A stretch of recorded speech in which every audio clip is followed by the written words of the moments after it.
Bonjour tout le monde, j'espère que vous allez tous bien et bienvenue dans cette nouvelle vidéo, là où je vous montrerai comment ajouter des effets ou modifier la photo dans Word, une photo dans Word d'ailleurs. Donc je vais reprendre la photo que j'ai prise dans mes précédentes vidéos qui est très intéressante d'ailleurs. Donc voilà, le fameux homme qui est sur le point de prendre une photo. Donc voilà, je vais tout de suite appuyer sur la photo comme ça. Voilà, je vais me rediriger vers mise en forme. Bien sûr, n'oubliez jamais de vous rediriger ici. Donc tout d'abord, on va voir à quoi sert l'onglet correction. Donc voilà, ici vous pouvez ajuster la netteté de votre photo. Voilà, là je l'ai ajustée. Là on a l'impression qu'elle est un peu plus nette, qu'on voit un peu plus les détails. Et si par exemple vous voulez un peu qu'elle soit floue, voilà, vous pouvez même atténuer. C'est-à-dire que la photo sera un peu plus floue.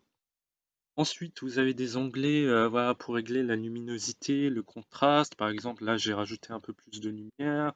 Par exemple, là, j'ai un peu plus baissé de luminosité. Donc voilà, ici, c'est plutôt l'onglet correction. Là où vous éclaircirez la photo, où vous baisserez la luminosité. Ensuite, il y a l'onglet couleur. Je vais d'abord revenir en arrière. Voilà. Il y a l'onglet couleur. Ici, vous pouvez changer la couleur de vos photos. Par exemple, si vous voulez un filtre artistique, vous en avez. Si vous voulez une photo, d'ailleurs je vais revenir en arrière parce que ça m'a mis en rouge. Si vous voulez une photo un peu plus stylée en noir et blanc, bah, vous changez la couleur et voilà, vous avez plein de couleurs. Par exemple, vous pouvez saturer la photo, nuancer la couleur en température. C'est toujours intéressant. Ensuite, vous avez les effets artistiques. Donc voilà, ici, vous pouvez mettre des petits effets qui sont tout bonnement artistiques et voilà quoi. Après, c'est au choix. C'est selon le travail que vous ferez. Après, il y a aussi la touche compresser les images. Ici, vous pouvez réduire la taille de votre document afin d'avoir une image plus, moins, plus légère. Euh, Ça, je vous ferai ça dans une autre vidéo parce que c'est un peu plus complexe. Parce que là, vous le voyez bien, web 150 pp convient particulièrement aux pages web, courrier 96 pp. C'est un peu plus intéressant, je vous montrerai ça dans une autre vidéo. D'abord, je vais insister sur comment vous pouvez, en quelque sorte, ajouter des effets sur votre photo. Par exemple, ici, vous avez des options qui sont déjà prédisponibles. Par exemple, là, vous pouvez mettre l'effet cadre, là, l'effet, les cadres qui disparaissent, là, l'effet un peu plus. Voilà, il y a plein d'effets. Là, il y a plein d'effets et voilà, c'est vraiment stylé. Pour moi, c'est vraiment stylé. Après, c'est vraiment à vous de voir. Si vous devez rendre un exposé, c'est toujours intéressant de mettre quelques effets.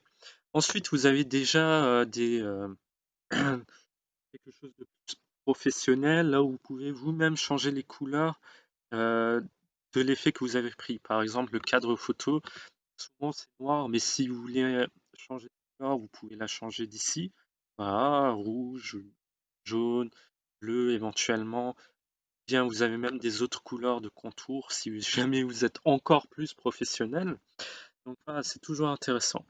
Ensuite, il y a les effets d'image. Si vous voulez encore plus d'effets et que si ici il y en a selon vous beaucoup moins, vous pouvez en choisir d'ici. Par exemple, vous avez des effets en 3D qui sont vraiment magnifiques, vous avez même des bords estompés, vous avez même des variations de reflets, bref, vous avez tout quoi. Vous avez absolument tout.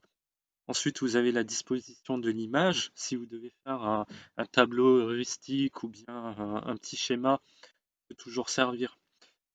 Donc voilà, ici je vous ai montré à peu près euh, tout ce que vous pouvez faire avec une photo. Donc voilà, j'espère en tout cas que cette vidéo vous aura plu et je vous retrouverai dans une autre vidéo pour vous expliquer cette fois-ci comment compresser une image dans Word.